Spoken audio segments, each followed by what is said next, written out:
Thanks for coming on, Luke. I'm so excited that we connected with you. And I want to welcome everybody to Integrate Yourself. We're your hosts, Allison Pillow and Maya Gottlieb. You can find me, Allison, at pureenergypdx.com, and you can find Maya at mayagottlieb.com. Today, we are here with Luke Storey. He is a podcaster as well, and his podcast is called The Life Stylist. And he's a former Hollywood celebrity fashion stylist and has spent the past 21 years developing and redefining the ultimate lifestyle based on the most powerful principles of health and spirituality, while at the same time embracing the technology and modern conveniences of urban living. And you actually started out in the fashion industry, Luke, right? And from there, you transitioned into podcasting and then really got passionate about different ways of getting healthy. And what I really resonated with when I actually listened to your first podcast, your number one podcast where you told your story, and you were talking about all the crazy things that you did within the health and wellness and woo-woo kind of realm, I could so relate to that because I've done almost, I think, all of that stuff too. And I think Maya has as well. So I just want to say a couple things that just really stood out: making raw goat milk kefir, getting ozone infused colonics, doing jumping on the rebounder, chanting mantras, practicing meditation. It just was I was like, yep. Well, I have to say, Go I ahead. have not tried surviving being injected with a poisonous Amazon frog. No, that I haven't done that yet.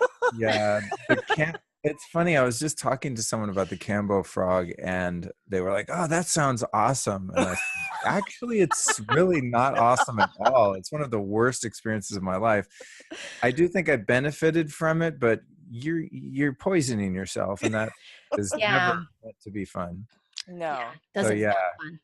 It's interesting though. I want to commend you, Allison. I find it so interesting and educational to be a guest on other people's shows, having done 160 something shows myself in the past 2 years.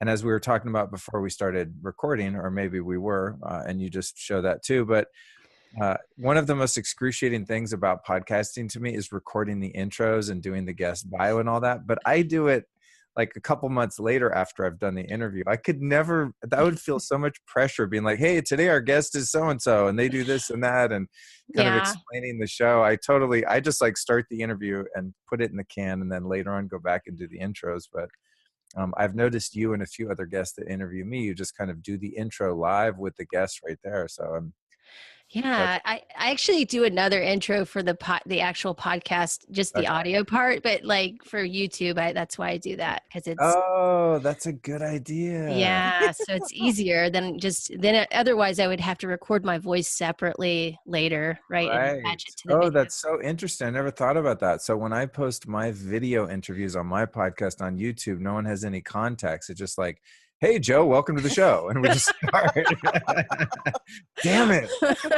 Oh, shit. Okay. She's been studying all this. She's the rock of all the YouTube videos and stuff. So that's cool. I appreciate that, that input. I'm always picking things up from people, and I love to share the things that I've discovered too, like my Instagram live stream right here. And I'm going to do that too. Yeah, it's amazing. Things that I do to maximize social media impact and things like that. I have this, I wouldn't say it's OCD. I mean, that would be an exaggeration, but I think it's a positive habit that I have, that I like to stack multiple tasks or accomplishments or modalities at once. So for example, as I was explaining to you two as we got on the call here, that I just meditated for 20 minutes, which may or may not have been a wise thing to do right before I'm trying to be very cognizant. But so I was like, I'm kind of tired. I didn't get to meditate this morning because I took the dog out, and then I ran to Kundalini yoga for an hour and a half. Then I did cryotherapy. Oh, you did Kundalini this morning before? Yeah. Wow. Gosh. Yeah. But I fell asleep in the class. I just kind of laid down. I just laid down on my belly on my mat and was like, yeah, I'm done. I'm not doing this. I'm just going to sleep. I had a really great nap for about an hour. Nice. While everyone else freaking out doing their breathing and chanting, and right. I just opted out. But anyway, when I just did my 20-minute meditation, it's like, why just sit there and meditate? So I have my vital reaction hydrogen inhaler on, and also my amp coil, which is a biofeedback PEMF device. Wow. I ran a program on there called Higher Self. It puts you in this really zen, amazing space by entraining your brain waves and things like that.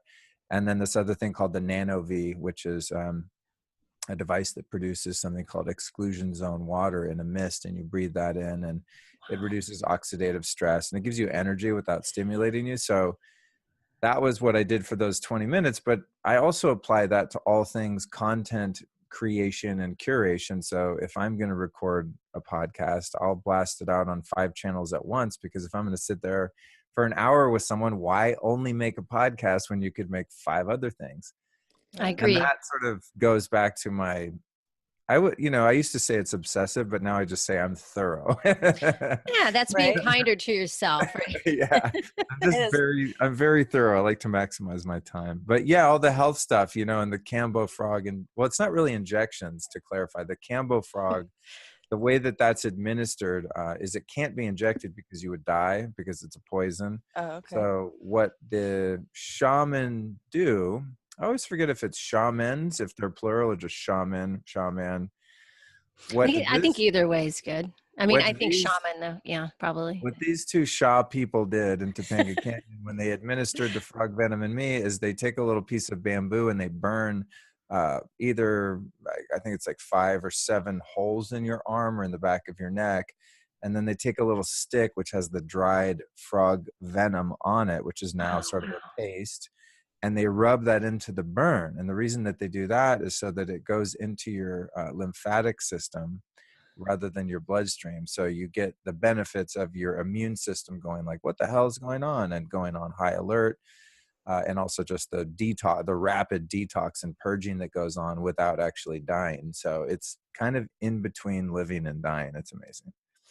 And so what did you get from that experience? Yeah, good I question. don't know. A good story to tell. Seems like a lot. Come up with this, I connected with yourself. I It had just an makes me sound badass. Yeah, right? Gosh, yeah. Nobody's No, going to ask the question. or crazy. Any No, other you know questions what? after that? Yeah. I've since researched a little bit, and there is, I don't know if there have been studies. I haven't uncovered studies per se in terms of scientific studies, double blind, all that kind of thing. But what it's known to do is cause your body to go into a really powerful and rapid detox, and that's apparent when you're in the room doing it, because most people vomit immediately, if not out of their rear end also at the same time. I just ran to the bathroom. I didn't vomit, but I did have to go number 2 quite urgently. So it's kind of like ayahuasca then? No, it's not like ayahuasca, because it's not psychoactive at all. You're stone cold sober. In fact, it makes you even more sober. And that's one of the net benefits that I noticed is in the subsequent weeks following that particular experience, my mind was so clear. I had the polar opposite of brain fog, like whatever, just being completely alert and having your memory work and being wide awake, and having just a really high degree of verbal and mental acuity. That's what it did for me. So I really liked that part of it, but it was just such an excruciating experience in general that I opted not to do it the second and third time, which is really kind of the tradition, and wherever it's from in the Amazon. I forget what country it's popular in particularly, but yeah, you're supposed to do it 3 times. And the Amazonian, jungle people that do this are usually the men, and they do it before a big hunt.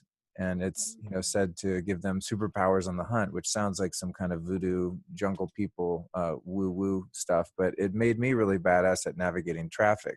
So I thought that there might be actually some truth to that, because it does, like, your vision gets clearer, your mind gets clearer. I was driving around like Jason Bourne for a couple of days, just like laser sharp, like CIA operative type driving, was super badass. So hey, you're in LA, or where are you? Yeah, I live in LA. Yeah, that's pretty good though, because if you can handle LA traffic. Yeah. I don't know if everyone in the world wants to be trying Cambo just to get the traffic, but that's an interesting. It might be worth it though. It's, Because I mean, traffic's pretty honestly, bad out there. anything you can do to make the traffic in LA tolerable. Yeah. It's funny. As you said, I worked as a fashion stylist for 17 years. So I dressed celebrities for music videos and magazine shoots and commercials and all that kind of stuff. And when you're a stylist, people that want to be a stylist, which I also have a school called School of Style where we train people to do that as a career. But a lot of people that think, oh, wow, that sounds so glamorous and sexy. What a great job, which it is in many ways. But essentially what you do when you're a stylist is you drive around LA, or at least when you're in this city, you drive around LA for 10 to 12 hours a day, just nonstop. You're really just a driver. You're kind of like a mover. You move clothes and accessories and shoes from one place to another over and over and over again, with the exception of the days where you're actually on a photo shoot or a video shoot or something like that. But the prep days and the wrap days, you're driving around in traffic. And people used to always ask me like, oh God, traffic sucks in LA. How do you even live there? And how do you do what you do? And I never minded traffic at all because I could just smoke cigarettes and like listen to the radio or my iPod or whatever and talk on the phone. I was like, this is an awesome job. If you're going to have a job, I can be by myself all the time and just kind of do what I want. And I didn't even really notice the traffic. I think also because I've lived here for 30 years and I know what direction to head when, and I know what streets to avoid at different times of the day and things like that. So I was never really in traffic most of the time, where you imagine like the stereotypical stop and go where you're just sitting there for hours and it takes you forever to make it one block. I don't really have those experiences. But I think just because I've been here for 30 years in LA and I'm 47, about to turn 48, I think I have literally just reached my threshold on city life and traffic and all that. Now it actually bums me out, and I feel I'm noticing it now when I pull into the 405 freeway and I'm like, really, this again? It's like, I got to get out of here. So I'm not only do I not do that for a living anymore, which is nice. It's been 2 years since I retired and started my podcast, but I'm spending more time in nature, and I make sure to get out of town on the weekends and things like that. So I'm working on building a life where I can be out of the city more of the time. Yeah, that's good because a lot of times, finding wherever you're looking for in terms of how your, health or fitness or what you're looking for, it always seems to bring you back into your natural state. And the easiest way is always to get into nature because it makes you calm. There's a lot of, receptor information about the science, about how your eyes take in the greenery, the whole feeling of it. So when you get to that point in your life where you need to kind of let yourself kind of decompress, because it is a compression. Living in a city is like that, constantly forcing some kind of information on or kind of feeling someone's energy somewhere. So it's always the same kind of conversation where people are always wishing, I need to be out in nature more. My husband talks about it a lot, when he gets really tense, and so it's a good conversation to have with yourself. Yeah. Yeah. It's really funny. With living in the city, like a big city like this or New York, we just become habituated to it. That's what happens to me. And I don't really notice how stressed I am or, how much it's affecting me psychologically or biologically until I get out of the city. There's a really great place it's only about 40 minutes from where I live. I live right in the middle of LA in an area called Miracle Mile. And there's a park up in the mountains in the, what's it called? Angeles Forest, which is above Glendale. As I said, it's about 40 minutes from where I live. And there's a park up there called Switzer Falls Park. And there's a waterfall and a creek. And it's one of the most beautiful places that's really close to LA. It's heavily wooded. It's really shady. And there's pine trees, but there's also eucalyptus and oak trees. And it's just a really great ecosystem there. And there's a creek you can jump in that's cold, and it's just amazing. There's even a spring there that I'm going to get tested to see if I can drink from it. I just found a spring a few weeks ago. Yeah, it says don't drink this water, so I'm normally, you might want to wait. Normally, if I find a spring, I just drink it. But this one has a warning. But sometimes they do that though. The Forest Service does that just because they haven't tested it, or they don't, for whatever reason, they're just paranoid. And then you get it tested, and it's actually fine. But anyway, what point I was getting to was Like I'm in the city, I think, oh, I feel great. This is amazing. Tons of energy, super happy. And then I go out there and it's like, oh my God, I was so stressed out. And Yeah. it's like when there's an air conditioner on or something and you don't notice how noisy it is. And then it turns off and there's like this deafening silence. And that's what happens to me when I leave the city now. And I also notice I just become less sort of neurotic. I stop biting my fingernails. I stop obsessing on my phone as much. I just unwind, and it feels really good now that I'm starting to be aware of that contrast. And so I don't know that I'm in a place in life where I don't think I could really at this point, like, oh, I'm moving to Idaho or something and just go Right. off grid. I'm not, I don't know if I could handle it after being so habituated to city life and my friends here and the culture here and the conveniences. And I also don't know if I could totally make a living. I still own a business, as I said here, which requires me to be present a couple days a week, but definitely something to be said for at least spending more time in nature, if not like moving somewhere into nature and then commuting into the city, you know. Yeah. Yeah. And I got a dog. Look at, Oh. yeah, she's hiding down here. This is Cookie. Cookie, Cute. say hi. Oh, Yeah. yeah. Aw, Yeah, hey, it's my first Cookie. dog. I got her like 3-4 weeks ago or something. And we're just like, we're the best of friends. She's so Oh, yeah. awesome. Your So readership that's, your readership just went up. Like I people hope love so. dogs. You can Instagram her all day long. People Yeah, right. are like, Like I'm a user as Instagram bait. No, honey, I would never do that. So yeah, but it back to the, you know, the nature exposure and forest bathing and jumping in hot springs and creeks and all the things that I love to do. I'm even more inspired to do it now because it's like I have a kid. Oh, right. Yeah, you know, it's like I want to take her to the creek and see what she does and, you know, do fun Yeah. things with her out in nature and things like that. So you've become a father now. yeah, Yeah. I've gone to the beach a couple times more than I normally would, just because I'm excited to see her roll around in the sand and, you know, what's she going to do when I take her up to the water and all that kind of stuff. So yeah, she's Yeah. been so healthy for me. And a friend of That's mine, great. Matt Blackburn, who's, I mean, if I'm a biohacker, he's like the czar of biohackers. But Matt, I texted him or something, hey, I got a dog and he has a cat. And he said, dude, it's really important that you have other mammals around you. And he had this whole scientific background as to why people like pets and why we actually need them to be healthy, especially if we're not living with other mammals in close proximity, which I'm not, I live alone.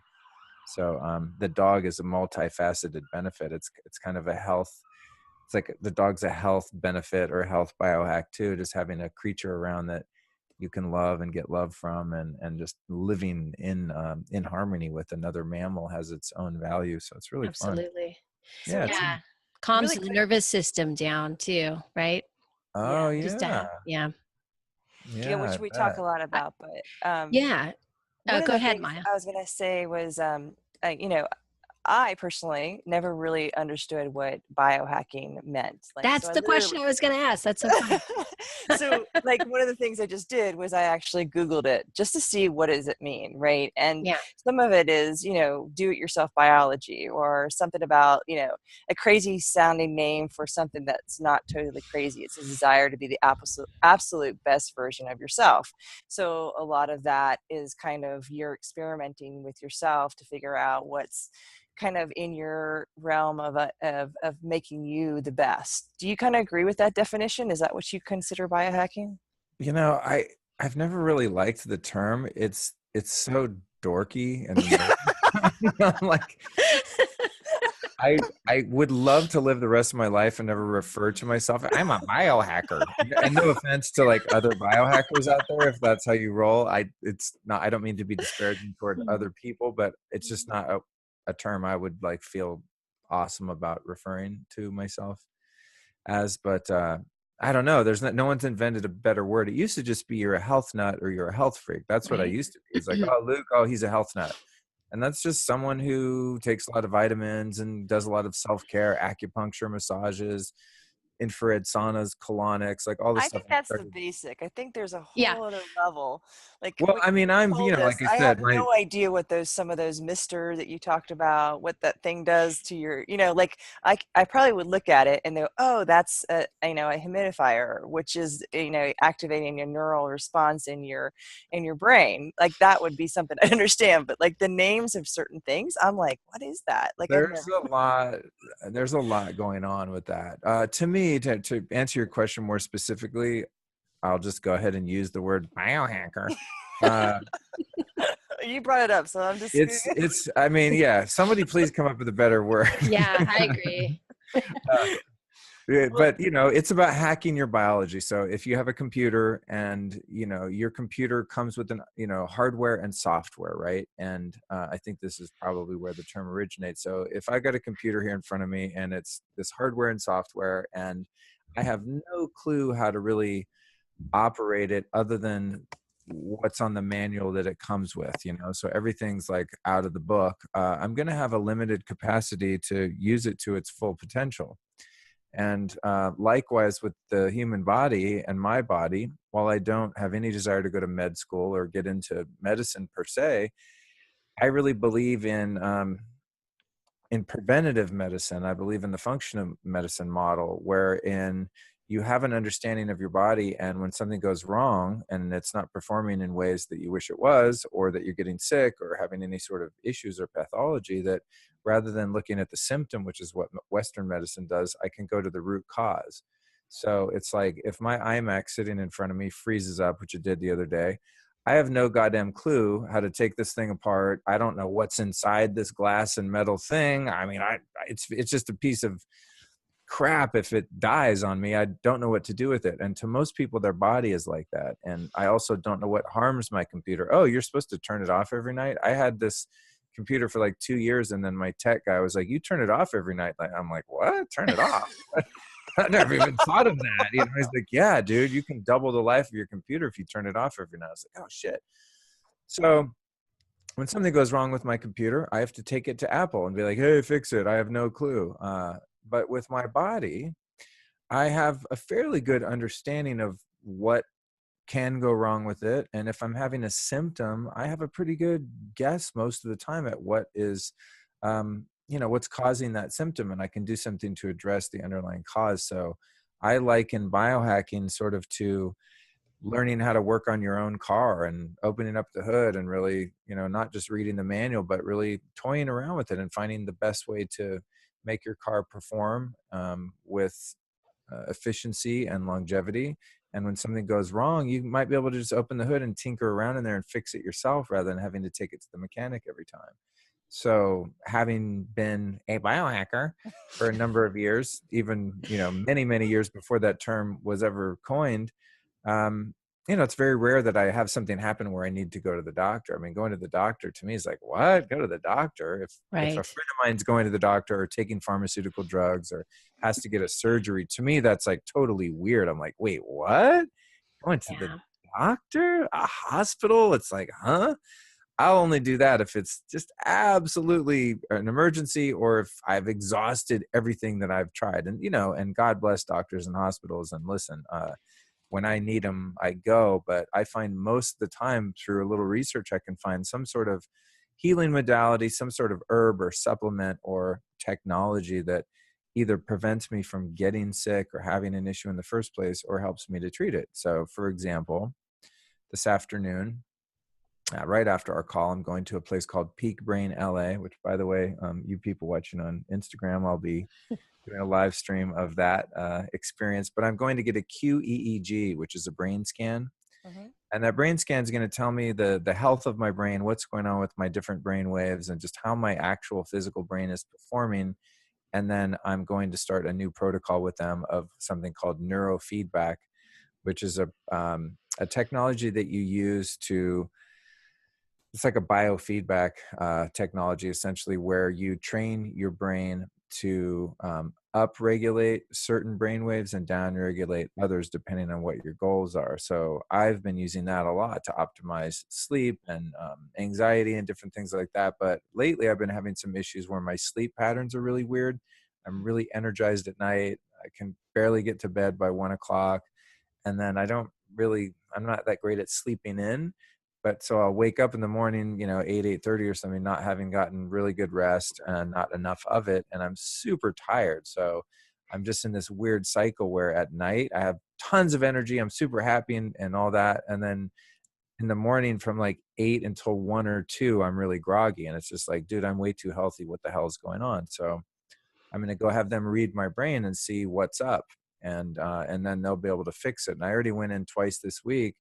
And from the first day I went in, I started waking up at 7:30 and going to bed at 11, which is quite early for me. So it's already working just after 2 tries, and that's without Oh, even looking wow. at my brain. So But this imagine, machine kind of resets the yeah, neurological. Okay. yeah, Yeah. yeah. It's used and very effective for treating things like ADD, PTSD, ADHD, brain trauma, concussions, kids with autism or kids on the spectrum that have a hard time focusing, things like that. Neurofeedback's been around probably, God, I don't know, 40, 50 years, and it's really, really effective in those things. I mean, they can even claim like it cures ADD. I mean, it's not even like, Wow. oh, it might help, but we can't really say. No, if you talk to Andrew Hill at Peak Brain, he'll be like, ADD, no problem. Give me 6 months, gone. And it really is. It works. So, so imagine if I went to a doctor. Let's just say I didn't know about these other modalities and technologies, and I was just like, wow, this sucks, man. I'm really tired every morning. I mean, can you imagine what a Western medicine doctor would do? Give you They'd probably, drugs. yeah, they'd give me some kind of sleeping pill, or they'd give Yeah. me Adderall, or I don't even know. I mean, I can't even imagine, maybe they want to give me a freaking lobotomy. Who knows? But they're definitely not going to go, hey, have you heard of neurofeedback? Do you know that you can actually manually train your brainwaves to do what you want them to do when you want them to do, and actually take control of your biology and take control of your physical brain?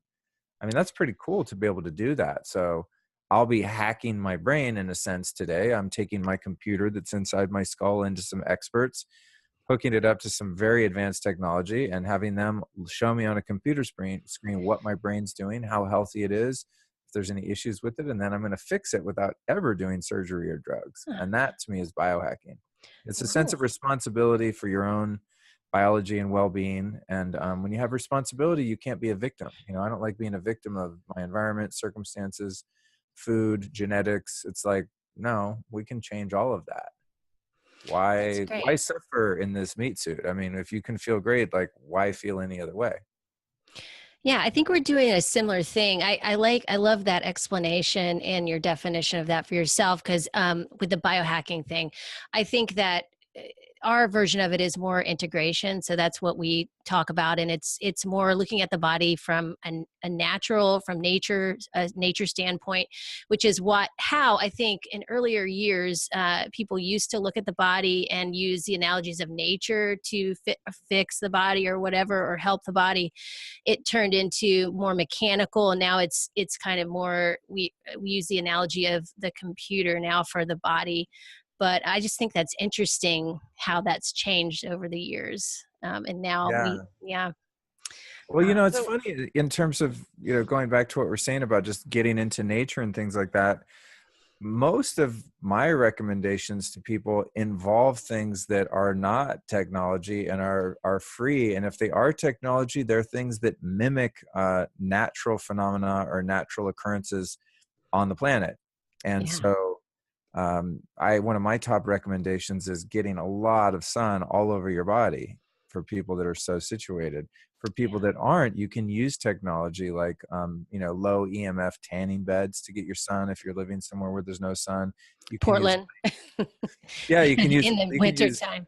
you Yeah. can use light therapy. There's a device called the Human Charger that Yeah. shines blue light into your ear canal right onto your brain. Oh, Across the nice. room there, I have something called a Juve red light therapy device that is a Cool. very, very narrow spectrum of red light that's produced by the sun at sunrise and at sunset, but it's highly concentrated and has numerous health benefits. And even doing cryo and ice baths and all of this kind of stuff, all of those things mimic nature.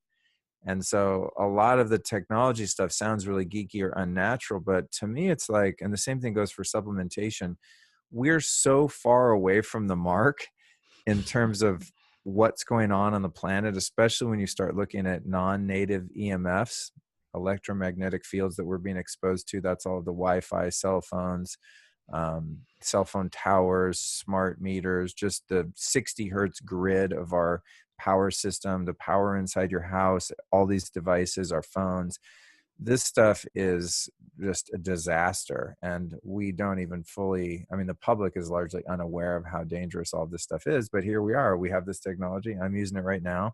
I'm not going to stop using it anytime soon. So that is so unnatural and so far swinging the pendulum in the other way that for me, just like, oh, I'll go outside and ground for a couple minutes and put my feet in the grass and get some sun. I mean, that's nice, but that's not enough of it's like not enough of a, an opposite effect from all of the negative stuff that we're exposed to. And that's not even to speak of, the things that are in our food and pesticides like glyphosate and all this gnarly stuff, and what's in most people's water. I'm pretty picky about the water I drink, but a lot of people are still drinking tap water, and at best they're drinking like filtered with a Brita water filter. It's like, dude, so I go like full on techie just because I'm just trying to break even, actually, Yeah. with all of the stuff that we're inundated with. And so you have to kind of get extreme because our environment, especially in cities, is so extreme in the opposite direction.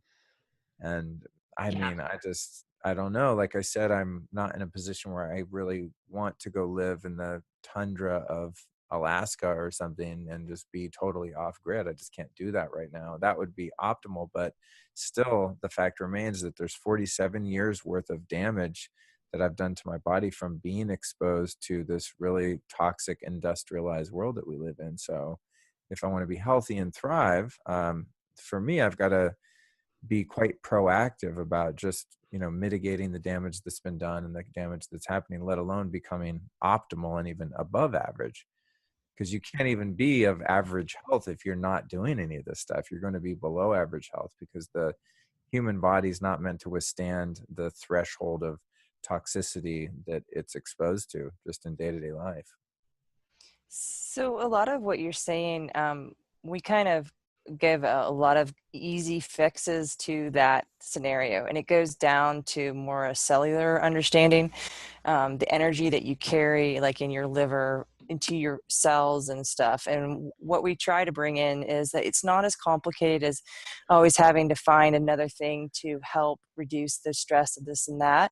So we use food, and food helps you actually understand what happens on the cellular level versus like we go into the issues about carbs versus proteins versus fats and why going into a keto diet isn't going to help you longevity.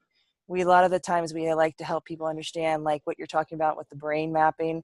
There's a neuroscience understanding of sensory input versus motor input can change your brain in 2 seconds. So there's a lot of things that are really in the cheaper realm of how you can fix yourself versus having to get out and do so many more things. Because what happened with like my own understanding of it was that I kept seeking out more information, more of this, like I have now to go here, and I have to go here, or I have to do something. And now what I feel like we're bringing in is this idea that you already have what you need right in front of you. It's just a matter of knowing why and what it does for you. So we build energy back within yourself versus allowing that energy to keep going all the way out, all the way out, all the way out. Yeah, that's awesome. That totally makes sense. I mean, some of my top recommendations, as I said, are free. I mean, just getting someone on good, clean water, which to me would be unprocessed spring water, getting sun and doing breath work, that'll change your life. Oh, and Yeah. cold showers, cold exposure, and hopefully some hot exposure, like, dysregulation of, contrast, hot and cold. So doing saunas and lots of sun and then getting cold and cryotherapy or ice baths or something, but just like really strengthening your nervous system and oxygenating your body with breath work and making sure that you're producing vitamin D and getting sun in your eyes and on your skin. I mean, if a lot of people just do that, their whole life would be transformed. But it sounds too simple and too easy. Exactly. They always want, well, can I buy some Yeah. machine for $5,000? And I'm like, yeah, we can do that too.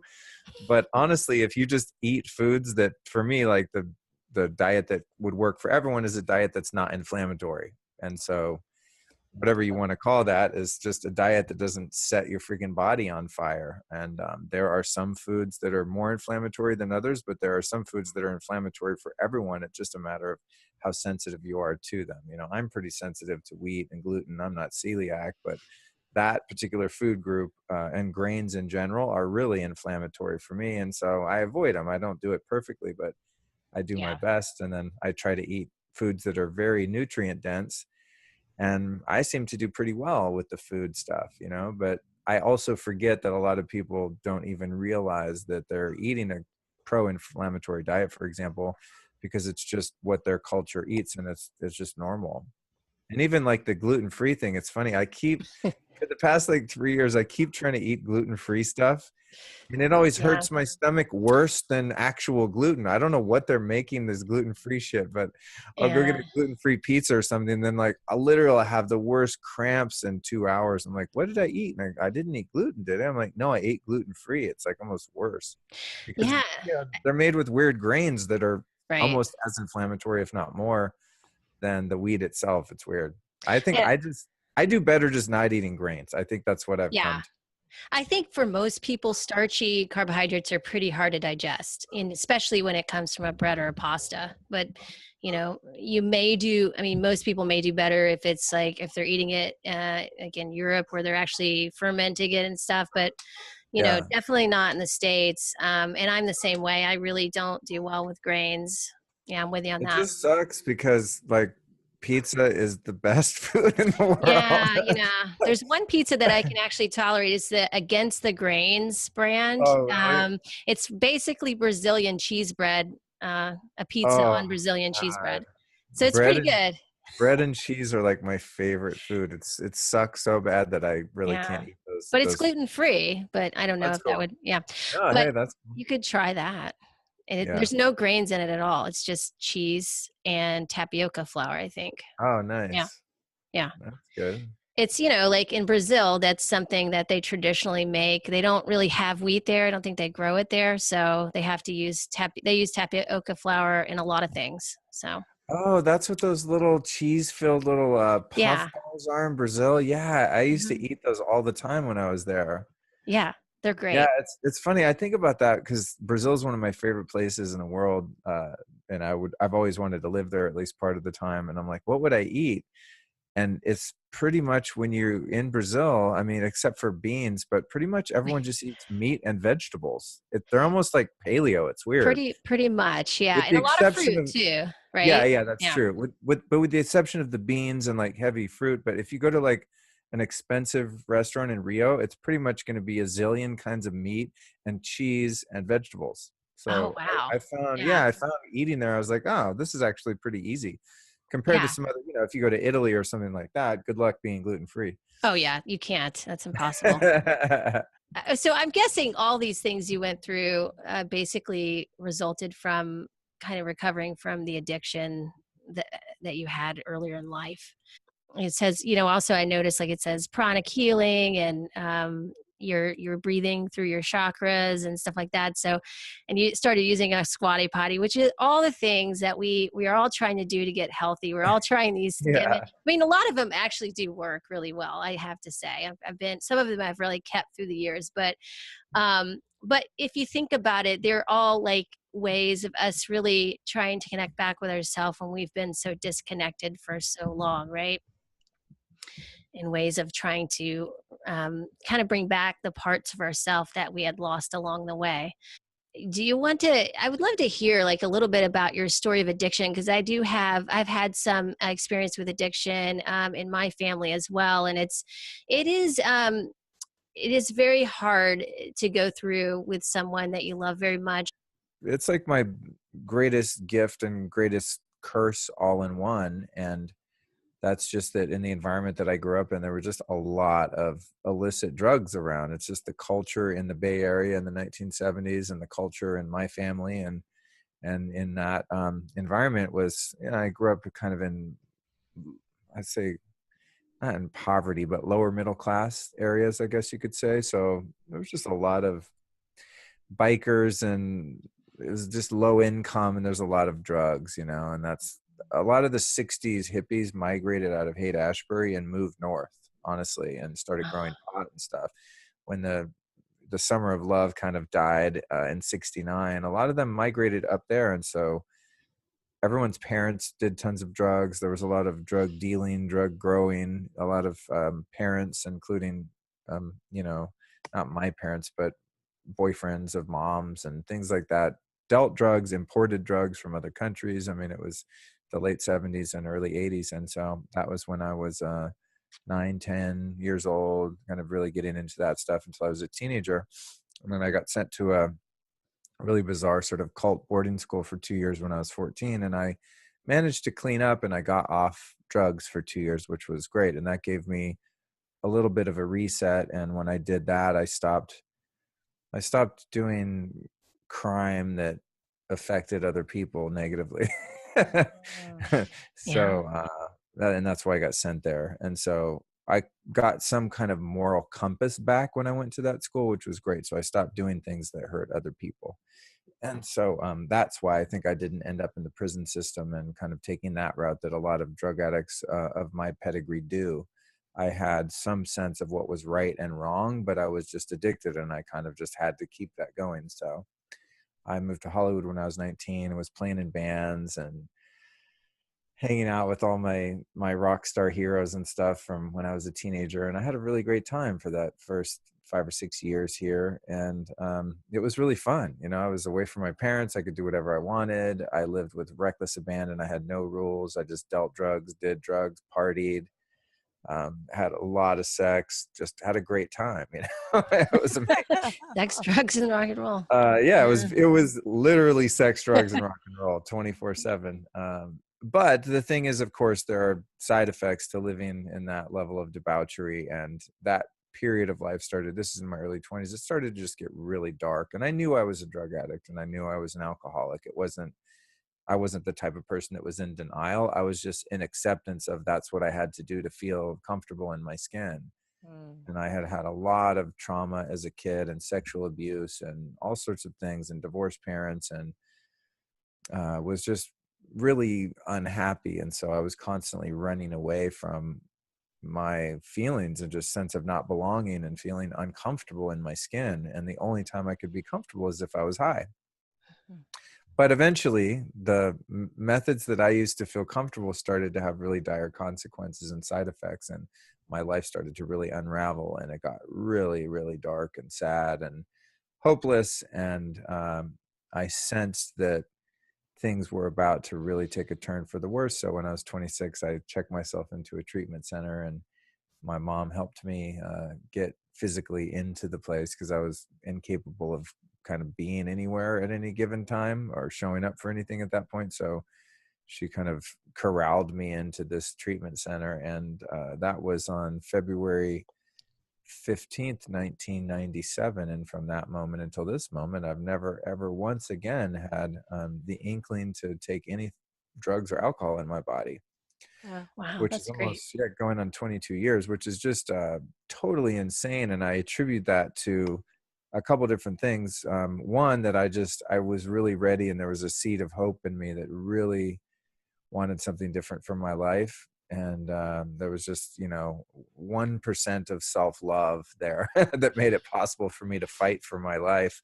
And I did that. And I also just had a profound surrender experience. And I became open to the idea of living my life on a spiritual basis. And I got really involved in 12-step recovery. And I did that route. And because I was so enthusiastic about staying sober and so dedicated to that I really threw myself into my recovery and my health and all of that. And I was alluding earlier to the obsessive nature that I have about how I do health and how I do everything that's self-care and self-love practices and even social media and marketing and business, and everything that I do is super, super extreme. I just can't do things halfway. And that's sort of one of those things that used to be a negative, and now it really helps me to be successful in my endeavors because I'm so next level.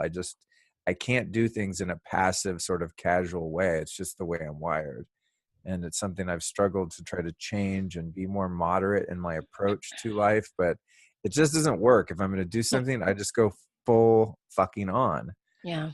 And so luckily now for me and the rest of the world, I go full on with things that really add value to one's life and health and sense of purpose and well-being. And, to me, it's like if meditating for 5 minutes once a day is good, then doing it twice a day for 20 minutes must be better. And I'm going to do it. It's not difficult for me to like integrate disciplines like that into my life.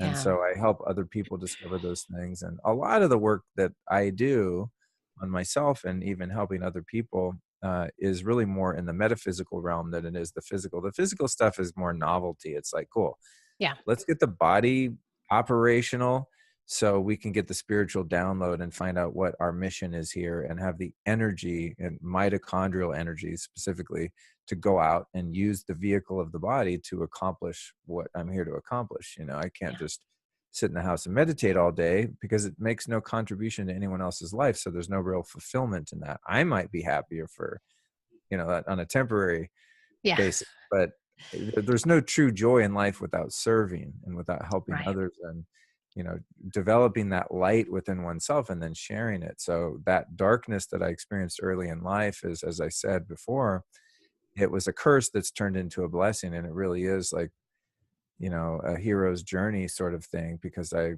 have been so fortunate to transmute a lot of really gnarly suffering in my life into things that not only, you know, benefit myself, but benefit other people. So I feel really lucky to have had those experiences because it's driven me to keep getting better and better and better. Mm.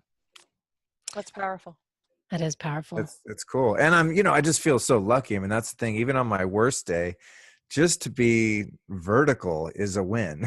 You know what I'm saying? Yeah, It's like, definitely. holy Yeah. shit, I'm not a homeless guy on the street smoking crack, pushing a shopping cart. I'm not, I mean, I see those guys all over Hollywood, and it's like, Right. I literally look at those people and I think, oh my God. I mean, almost every time I see someone like that, I go, holy shit, that could be me. Because I'll look at one of them that's probably around my age. I mean, I'm almost 50, right? It's like that old homeless guy you look at, I'm like, wait, I could be that old homeless guy in a couple Right. of years. And I mean, I'm so not that in so many ways. I'm so young in the way that my spirit expresses itself. Even I just have so much fun, and I'm Yeah. just I'm just a goofy like teenager still in a sense, because I've been reborn really. And so I have this deep sense of gratitude and also compassion for other people that are having a hard time. It's like I can't leave a soldier behind when somebody came in behind enemy lines and dragged me out, which is really what my friends and mentors in recovery have done. And so uh, there's no way that I could just escape the gates of hell like that and be like, peace, good luck, you guys that are still in hell. I made it out. It's just, there's a sense of, you know, there's a sense of Yeah. obligation to help carry the light that I've been given through grace. I mean, I've worked for a lot of it, and I have studied and applied these things, but a lot of it's just from grace. I'm just lucky. I have good karma that I was not only saved and just was able to, you know, hold a job and maybe have a family someday and be like a sober guy instead of a junkie on the street. But not only that, but to be able to take it to the next level and have an exceptional life and a life that's based on service, Right. it's just a huge bonus. When I would be happy, just like, cool, I get to work at Walmart and not smoke crack. Like, that's awesome. You know what I mean? Even just having an Yeah. average life where I'm sober, I would be probably stoked. But I have this huge, amazing life, and I've had so many different careers, and just fantastic things have happened. You know? That's fantastic. And sharing So it with other people, I would think is healing too, and good for, it makes you happier too, as well. Right. Yeah, and it reminds me of the miracles that have transpired in my own life. I mean, the fact that I'm sitting here with you and there's some people that want to hear what I have to say for an hour, it's like, wow, that's crazy. Right. Wasn't that long ago. No one was interested much in what I had to say. We You can know, relate. Yeah. yeah, because I'd lived in a different world. I lived in a world of selfish, rapacious people that were totally in the matrix of ego. And I don't really spend time with people like that anymore. I'm not like that. I live in this new reality. And it's really fun to acknowledge that and go, yeah, wow, something really miraculous has happened, because it's just more proof that there's a benign, intelligent, loving energy behind all of this. Some people call it God, but it's, you know, it's a loaded word. So it's a word that I sometimes just avoid using. But looking at the way things have unfolded, it proves to me that there is a plan, there is an unseen hand, there is a deeper meaning and a deeper purpose to life. And looking at the adversities that I've experienced and the fact that I've been able to overcome them, and the adversities that I still face now. I mean, trust me, there's always something new to work on. That's what keeps life interesting. But to see that and really acknowledge that and zoom out for a minute makes life really meaningful, and it makes it exciting and fun. It makes me want to keep going. It's like, all right, what's the next weird thing I do that I want to stop doing? It's like, in other words, like, what's the next, expansion of growth? What areas am I still thinking small, acting small, Right. being small? Where am I still limited by my human experience, where my spirit or my soul is being stifled in any way or not being able to express itself fully? And how can I eliminate that? And it goes back to something you said earlier, or one of you. It was like, the blueprint for health and happiness is already here. It's just that many of us are doing things that prevent the natural emergence of that vitality. Right. So it's not so much, I think it was your partner that now is gone again in the storm in Atlanta. But she was saying, it's like, yeah, you don't necessarily have to add all of these things. A lot of this is subtractive. It's like, okay, let's stop doing the things that are harming other people and ourselves. And then what emerges is just, oh yeah, this is how you live. And the Yeah. body knows how to bounce back when you give it the right tools and resources and vitamins and minerals and all of that stuff to work with. It's amazing what the human body can heal from when you stop doing the things that made it sick. It is Even amazing. just that sometimes, Yeah. and it goes the same in the metaphysical realm too, in your thinking. I mean, it's like, Hmm. if you can't think positive, just stop thinking negative. And what's going to happen is you're like, wow, shit, I'm in a good mood. Well, yeah, because you stop resenting people and hating people and Yeah. complaining about life and all of that, What was the fashion part? What Hey, about? there you are. Yeah, Did I'm she? That's still so here. Did you? funny. You keep popping back in out of the blue. I'm like, where'd you come from? Oh, that's It's funny. so funny. The fashion part was in 1997. I got sober, and around that time, I was homeless. Like, of course, I was unemployable, and I was just a train wreck.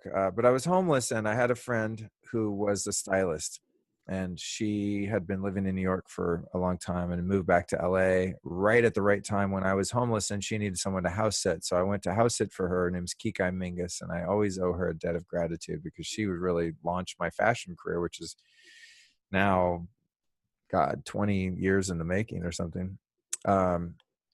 But anyway, she needed someone to house sit, and I needed somewhere to stay. I needed a house, and she needed a sitter. So we were a match made in heaven. And I stayed at her place for maybe 3 months or something in Koreatown. And when she was gone, she started having me do errands for her. And she was working with all these huge artists. I think she was on tour with Tina Turner at the time. I mean, she was a really big deal in the fashion and entertainment industry.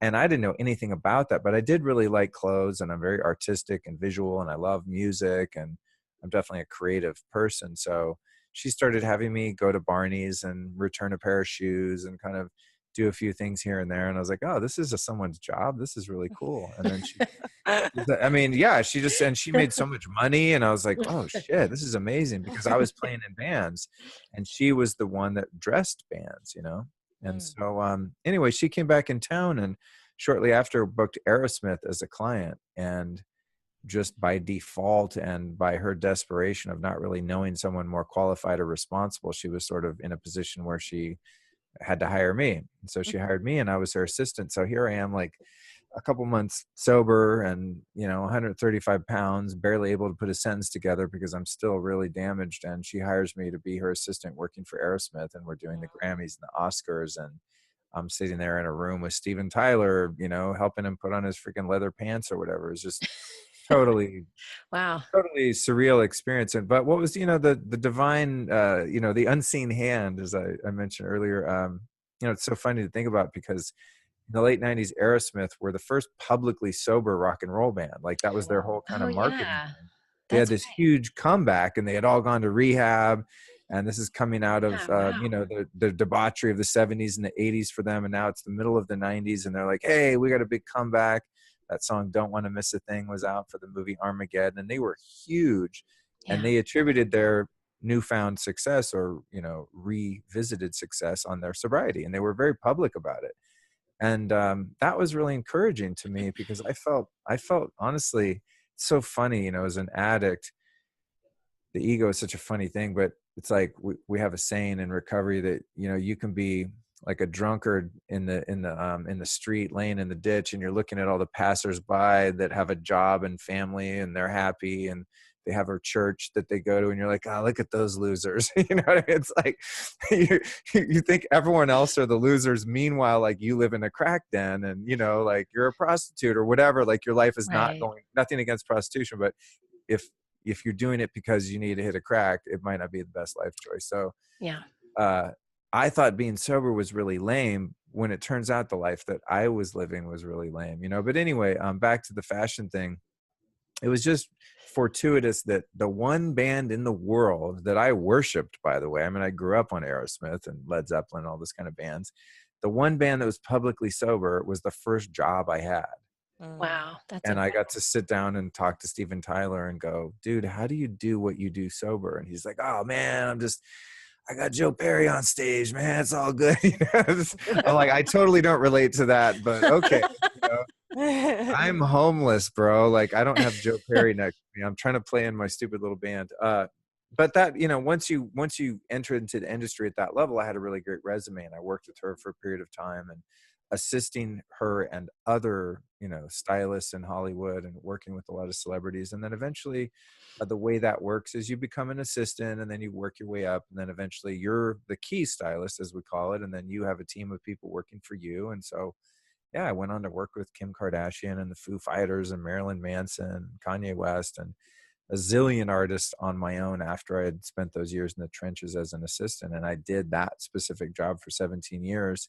And then 10 years ago, I started my business school of style, which is a trade school that specifically teaches people how to enter into that industry and to be successful. And I still own that business, but 2 years ago, I retired from dressing people myself, which was a glorious day. I'm just still, every time I go into a store, I'm just like, oh, I totally don't have to be here. I could walk in and buy a couple things for myself, but this is not my job anymore. You know, it got to Yeah. be, I mean, after that Do you long, shop for fun anymore, or is it all about like you know what? I pretty much can't stand shopping. I do, Yeah.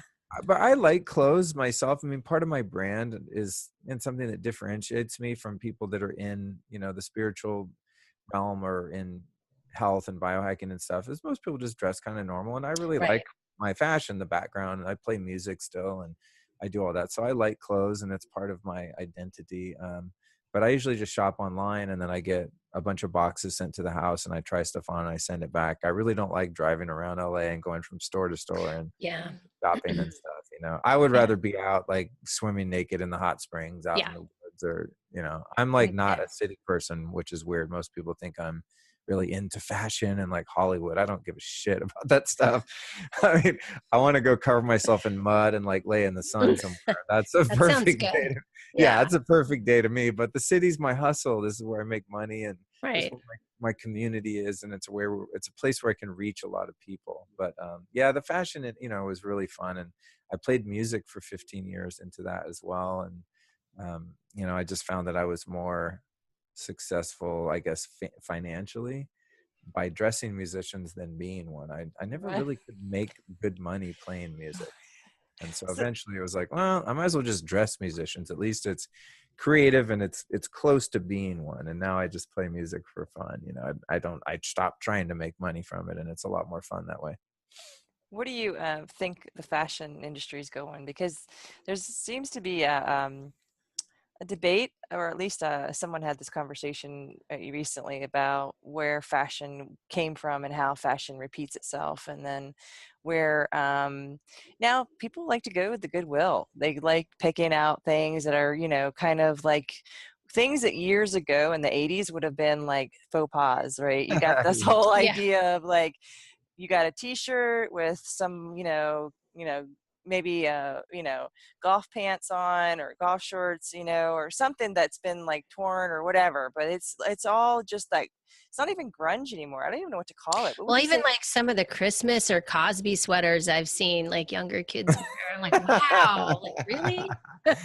Yeah, You know, but I it, do like thrifting myself actually. But it's I think it's funny to fun. watch. It's funny to watch the trends come and go. To answer your question about, you know, the fashion industry and things like that, you know, it's interesting because I was in it for a number of years, and I never really felt a part of it because it wasn't something that I was particularly passionate about. And I thought that, I mean, think about fashion industry of being like New York magazines and Fashion Week and all of that. It was like, I don't know if I felt kind of above it, but it seemed vapid and materialistic and all about who's who and Right. material wealth and all that stuff. And I was already well into my spiritual path at that point. And so that side of it turned me off to the point where I think I missed what do they say, the forest for the trees a bit there, because inherent to fashion is a deep level of creativity and art. Mm-hmm. And this is something a lot of people miss that are maybe on the outside. They're like, oh, it's just a bunch of rich people trying to show off or pretend they're rich or something like that. And there is an element of that with, wearing labels and showing people like, hey, this is a Gucci sweater. I have money, therefore I have social value. And there is all that weird kind of, it's just cultural stuff that we do as animals and trying to have rank in the tribe and shit.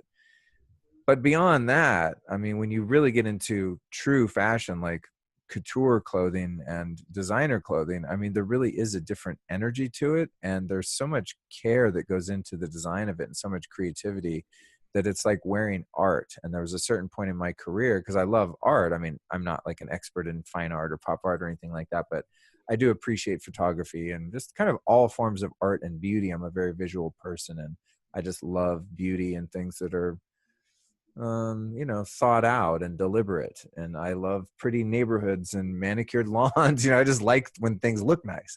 So I've always liked clothes from that perspective. But then I started going deeper into the fashion thing and it was like, oh shit, this is actually a legitimate art form.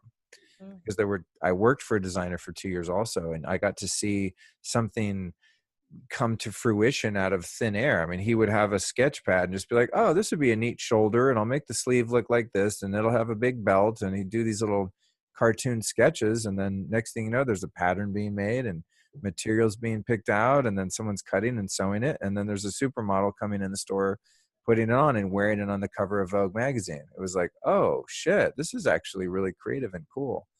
So I like fashion from that perspective still. It's fun to be able to express yourself, and it's also a way that you broadcast to other human mammals what you're about and kind of what tribe you're in.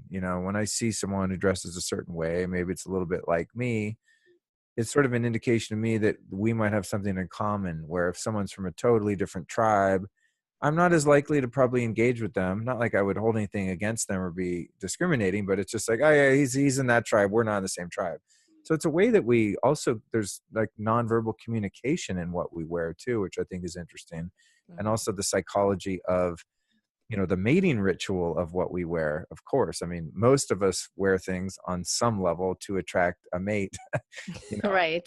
or at least attract the attention of potential suitors, even if we're already in a relationship. I mean, why would a woman bother spending 2 hours getting ready if she already has a husband and she's going out with her girlfriends? It's, to show the other women. There's a whole psychology to it, which I find fascinating too. But in terms of things like what's in and what's out, I never pay that much attention. I just noticed that as I get older, that it's definitely cyclical, right? And so in the 1980s, it's funny, if you look at 80s style, like double-breasted jackets with the huge shoulder pads and stuff, I mean, that's very 50s and 40s. Oh, and, yeah. So everything comes back around. And even just a couple years ago, there was this big trend of like 50s teddy boy sort of rockabilly style that had come back around. I'm like, oh, I remember that. That was also big in the 80s. 80s, the stray cats and stuff. Yeah. So it's like, you see the longer you're alive that everything is cyclical, but it's so funny. Yesterday, you just reminded me of something. Yesterday I was in Beverly Hills doing network spinal analysis with this really amazing energetic sort of chiropractic technique. I've done that. That's great stuff. Oh, cool. Yeah. And I walked out of there and I was walking my dog down the street and I looked over and there's these two young girls having coffee. And this girl must have been like 16 and she's wearing a Megadeth t-shirt, like the thrash the board. And I was like, I used to go to Megadeth concerts in the 80s. I was like, I bet that girl has no idea what Megadeth even is. It's just like, it's rock tea. Yeah. rock tees are trendy. And I'm like, oh Yes. man, if I would have saved all my rock tees, probably worth a fortune by now. But it is so funny. It's like Megadeth is cool now to some 16-year-old Persian girl in Beverly Yeah. Hills. It's like, wow, who Yeah. would have known? Well, I I think you're always probably have. right. Oh, sorry. I don't think she knows probably what it is. I Probably. don't think so. It's hard to imagine, but rock Yeah. tees are trendy, and they They kind of are. always, they sort of always have been. It's weird. I think the trendy part of them is that you wear a t-shirt of a band that you either don't even really like, or that you don't even know who they are, and it's That more of is. just a Yeah. statement because Hmm. it's just a cool like heavy metal shirt, but you don't even Exactly. listen to heavy metal. You know what I Yeah, mean? that is the It's like trend. it's Yeah. like I could have like a vintage Run DMC shirt or something. It'd be pretty cool, but I Yeah. can't. I hate rap music. I would never listen Oh, to like one rap song. I want to jump out the window. I can't stand it. But it would be a cool T-shirt, and I would yeah. probably wear the T-shirt just because Run DMC culturally has some significance to me, being a kid that grew up in the '80s, and I remember when they came out, even though I Yeah. didn't like it. Does The that only make thing I sense? Yeah, the only thing I haven't seen as much as it was in the 80s was the fluorescents, all different types, Yeah, like from yeah, head to totally. toe. Oh, Remember when it was yeah. all the Oh, Yeah, that was shirts, the awful. shorts? Yeah. Now you see it in running, like right, people have orange shoes, or they'll have really bright yellow or One. some pink.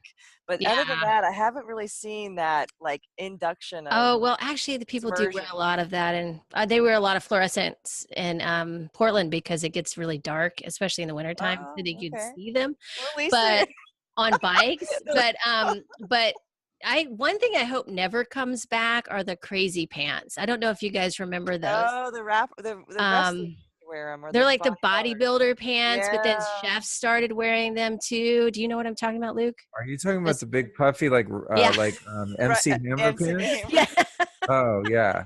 Well, yeah. it's funny. Those pants are taken from Pachuco style, which is like That's this. right. It was kind of a 20s, right? legitimate. Yeah, Yeah, yeah, it yeah. came from the zoot suits, and then later on, it must have been, I don't know when that was, maybe '60s. A lot of the Latino guys, the Latino gangsters, copied the zoot suits, and that's Oh, that Pachuco style. Yeah, I know that because I had to dress characters in that style. It's like Mm.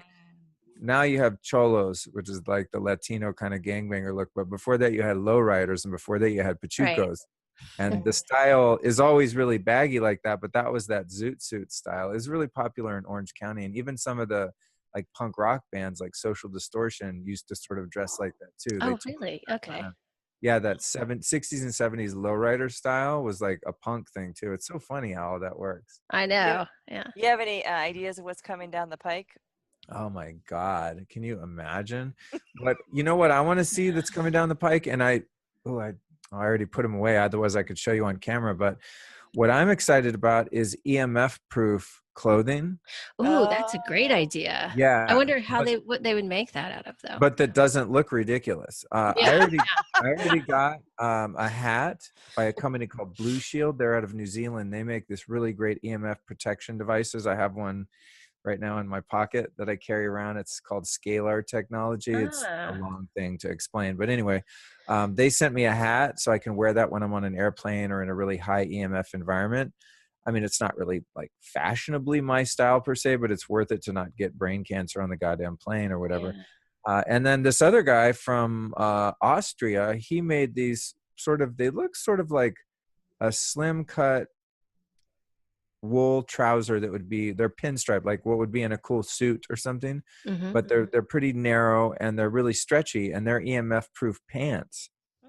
And Wow. so yeah, it's the only thing is with the shielding fabrics are just really expensive. So I think like the retail on those pants is like $800, but Oh, they're not Prada or anything. So like How do you wash them? without a name brand, you'd be hard pressed to get someone to pay. But what I yeah. envision is that they'll be like, you could have a white T-shirt like this, and it's got the EMF shielding fabric that it's made out of. I mean, it's going to happen. It's just, I'm telling you, that is, I don't know about in terms of fashion trends of the way things look, but the way things are constructed. If you could wear clothes that protect you from EMFs, especially with this 5G rollout, which is basically like Satan incarnate, Oh, um, really? Yeah, 5G is, oh my God, it's so freaking gnarly. It's another reason I want to move out of the city proper soon, because it's insane. It's really, really, really, really dangerous, dark stuff.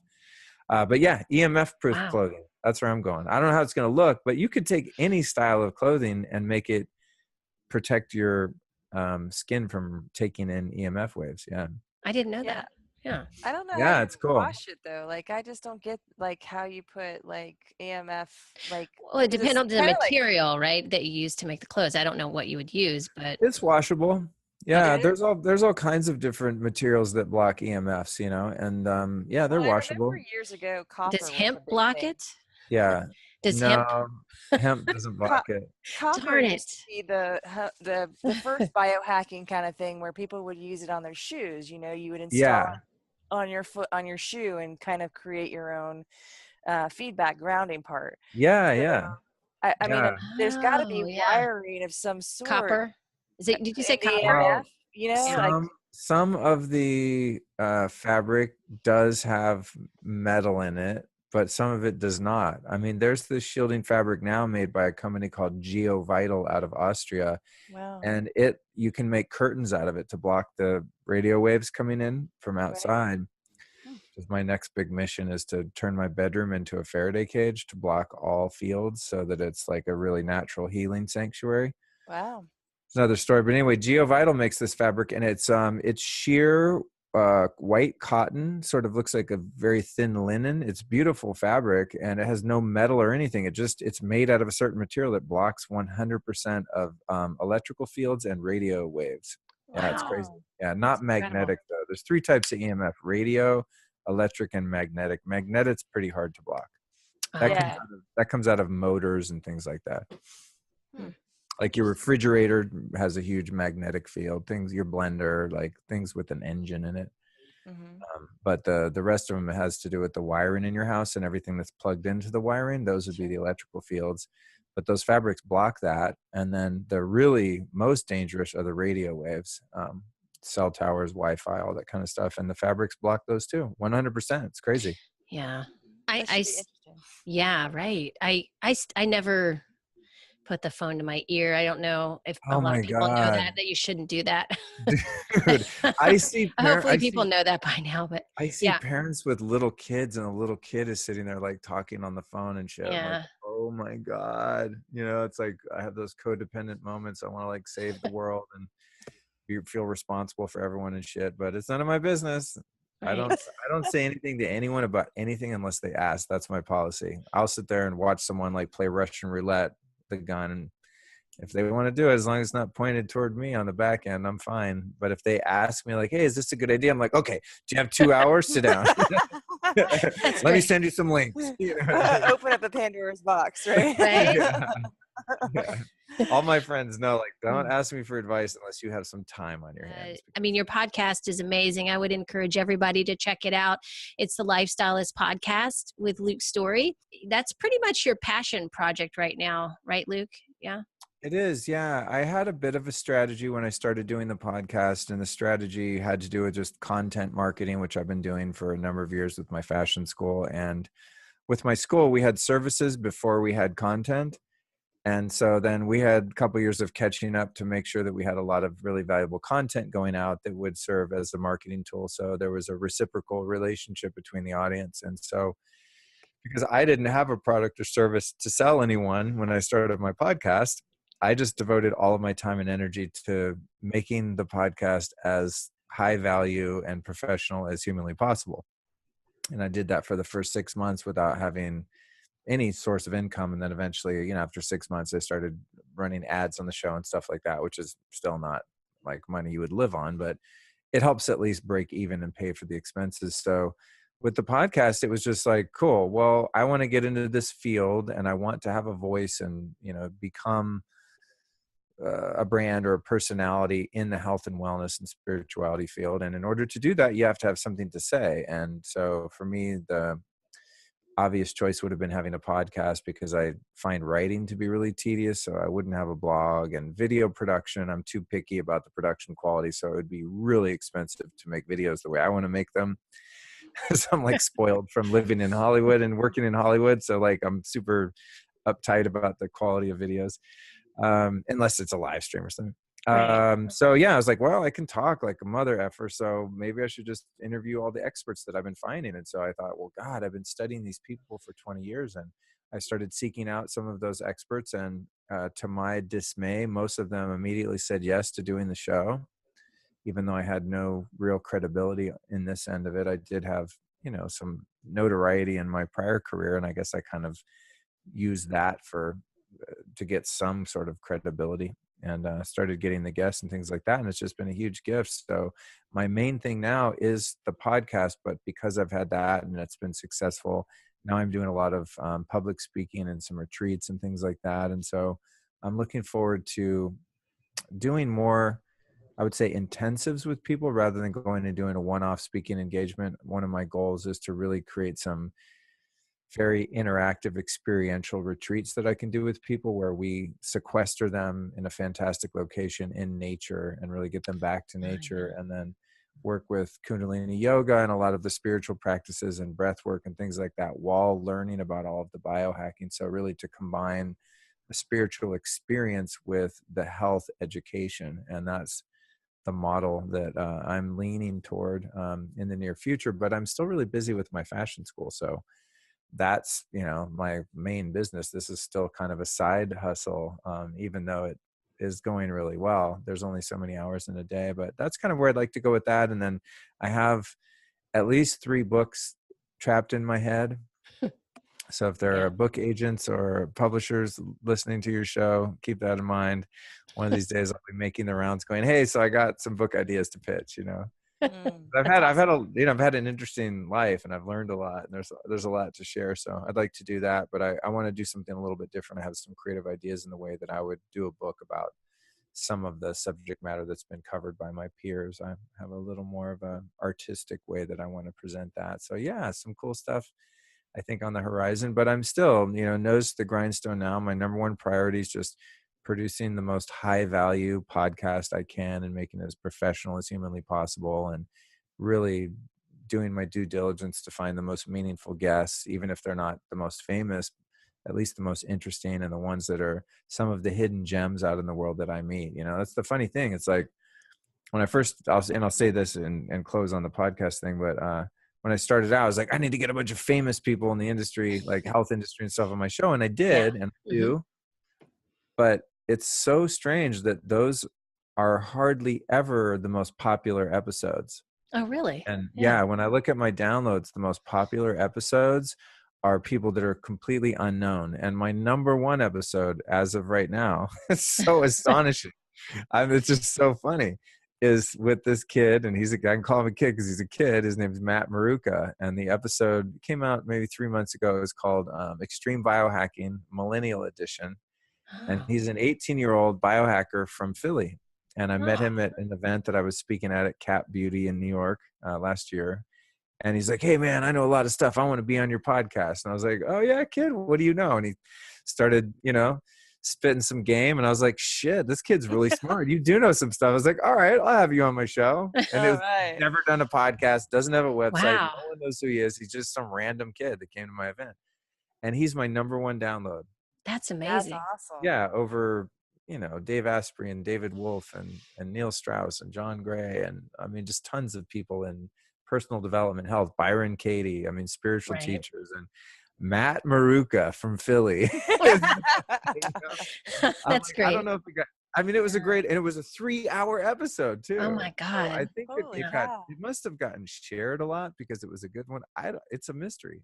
It was a good title, and he's just really brilliant. He's a great guy. He's just a sweetheart, and he's very knowledgeable. So it sort of like blew up my whole theory of like, oh, I need to get bigger guests. It's not bigger guests, it's better guests. Yeah. It's guests that are unique and have a profound life altering message, even if they're not that well known. But that said, there are some celebrities that I want to get on the show that are really into spirituality and meditation and mental health issues, addiction issues and stuff. So I do have a strategy, but it's so funny that, it's really more about just the quality of the of the content than it is necessarily about the name attached to it. It's funny. I had no idea it would turn Yeah. out like that. And I can close with one piece of spiritual advice, though, if you want me to give you a good nugget.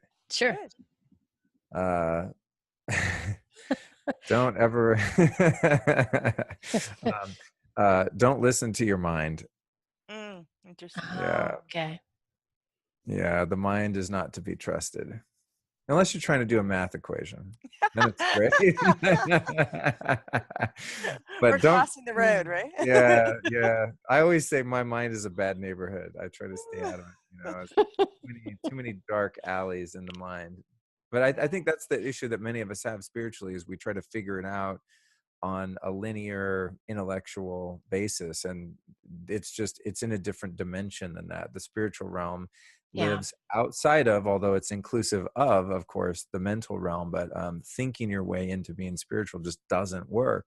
Feeling your way into it does, and that's done through the heart. And there's practices that I've adopted that really assist in doing that, Kundalini being a huge part of my journey, and a number of other different things. But yeah, it's about like getting out of the head and getting into the heart, because in the heart is where that relationship with the creator can take place. Otherwise it becomes an abstraction. You know, is there a Yeah. God? Well, why would God allow war? And you get into that whole thing, and it's like, Right. well, Oh yeah, that's how why. is that helping? How about I just take a leap of faith and think about the fact that every night when I lay my head down, there's some force in the universe that makes my heart beat.